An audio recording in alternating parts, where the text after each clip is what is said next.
true. All right, so a couple big stories. The Grapefruit League, which is the one that the Tigers are in down in Florida, and then the Cactus League. They're both starting up this week. I love those names. Yeah. They should rename like the AL and the NL to like Grapefruit and Cactus. no, something cooler because those are already taken. Orange and Apple. That would work. Okay. That would work. Apple. It's like comparing apples and oranges. Wait a minute, that's the name of the leagues. Exactly. It makes sense. And they're a little different, no DL versus a DL. Yeah. So yeah, a little different. Kind of what I was going with. All right. Okay. Go ahead. All right. So a couple stories that are relevant to our listeners, hopefully. Cubs are going into their spring training down in Arizona. Yeah. They don't have an established closer. Last year they went with a platoon of Kerry Wood, Bob Howery, and Carlos Marmol. Marmol's the only one that's left. Wood and Howery have both left the team. They did bring in Kevin Gregg, who is a former closer with the Marlins. So those two look to be fighting for the closer role. Then the loser is going to get the eighth innings up man position. Okay. So, might want to look at that because if the Cubs are going to be able to make a run this year, they need a closer. They kind of need a closer, especially playing in the NL Central because I think it's going to be tougher than what most people think.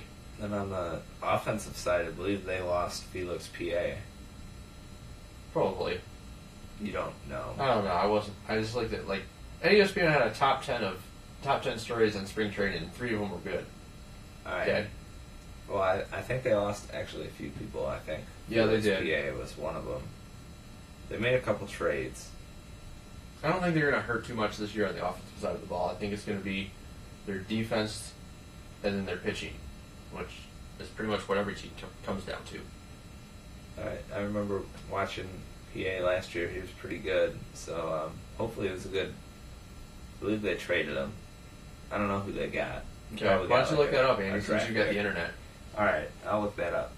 And by the way, Andy's the one that's on the internet today again because the wireless doesn't work down here. So if you want to talk to us, Andy's on Facebook. He's also on the email. We're going to make him actually refresh that from time to time today. There. No new email. Okay, no new email right now. Good to know.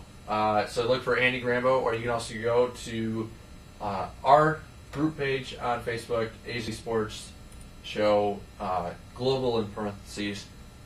You can post stuff on our wall there, and hopefully Andy will find it. Or you can call us. Not. What was the number? Give me the phone, Andy. Give me the phone. What's the phone number? Our phone number is 616-331-2875. So if you really feel like you want to talk to Andy, or myself maybe, you can call us. And if you have my number, you can just text me. I'm good with that. Yeah, I'm not going to get that out. Me Okay. too, but I'm not. Okay. So, again, our number in here is 616-331-2875. You're listening to AZ Sports Show. I'm Zach. He's Andy. Right now we're going through spring training stories. Another big story that's coming out of Florida is the situation in the Yankees outfield. They've got a lot of them, a lot of outfielders. They've got Johnny Damon still. They traded for Xavier Navy late last season. They signed Nick Swisher in the offseason. They still have Melky Cabrera, and they have a guy named Brent Gardner. I have no idea who that guy is, honestly. So basically, they don't know what to do because they have one too many players. I really think that Nick Swisher should be the guy that's out. I don't know why they signed him at all. Because Xavier Navy was pretty good, and Melky Cabrera is like the most underused player on that roster. Because he seriously rides the bench, and he's probably just as right about as good as Robinson Cano is. All right. So you're looking at that because Johnny Damon's basically the one guy who's got a guaranteed starting position. He's going to be in left field. So it's Xavier Navy and Nick Swisher are going to go for right, and Nick Swisher's also going to be backing up Mark Teixeira at first base. I think Nady can play center field too, but so can Melky Cabrera and Gardner, so Nady's kind of relegated to right field and then maybe spelling Damon in left. Okay, I found out about Elix PA. the Cubs traded PA for Garrett Olson. Traded him to the Baltimore Orioles. Yeah. I have no idea who Garrett Olson is. Why don't you go look him up? Alright. Look him up. Fine. Okay. Hopefully he's good. I don't know. Okay, another big story coming out of Florida is the Tigers' closer position. Kind of sends a trend here. Todd Jones is no longer with the team. He's a sports columnist now. Brandon Lloyd was brought in. He'll get the first crack at the job. They also still have Fernando Rodney in there, but he'll probably be battling at least 3 different health issues this season. And then you have Joel Zumaya, who's had pretty much the worst luck of any major league reliever in the past 20 years at getting injured in weird injuries. Yeah. I mean, first you rupture a tendon on your finger because you grip the ball so hard on your curveball, and then you get hit. Then you get hit by a box and tear your AC joint. And then what was it last year? I don't even remember. It wasn't that fantastic, but it was. I want to say it was a forearm thing. I think he had a forearm muscle or something. If you know, if you guys know, let Andy know. It?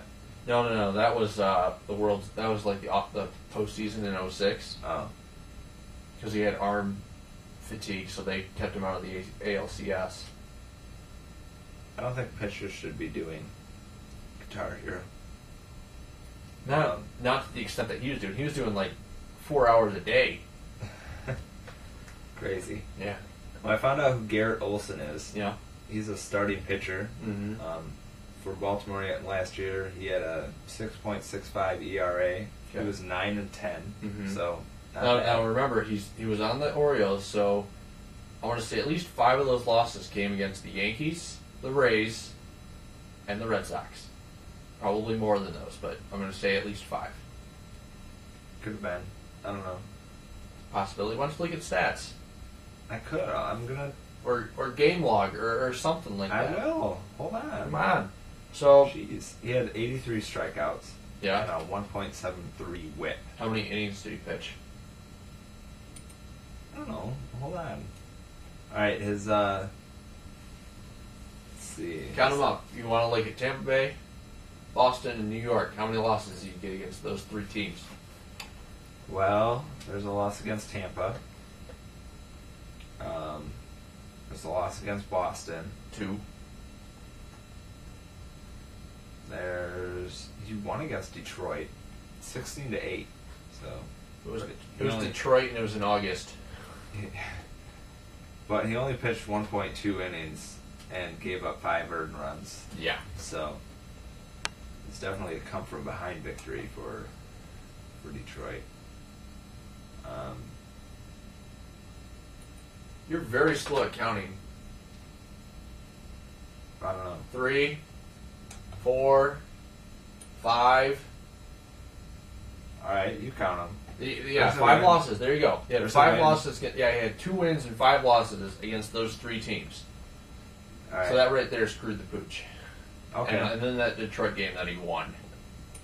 But he won't be playing those teams with the Cubs. Exactly. Different leagues. Exactly. Although he will be batting, so maybe it'll be fun for him. A little, shake it up a little bit, mix it up. He does have to go against Albert Pujols a lot though, so I'll give him that. And Prince Fielder, I give him those 2, but that's about it. So how do you think he'll do? I think he'll do pretty well. I think he's looking at about 12 to 14 wins, especially with the Cubs. The Cubs' offense is pretty potent, so that he'll be able to get himself out of a couple jams. He looks pretty young. His record last year was 9-10, and his his age is 25. His overall career record is 10-13. And thank you for pointing that out, as it is right in front of me.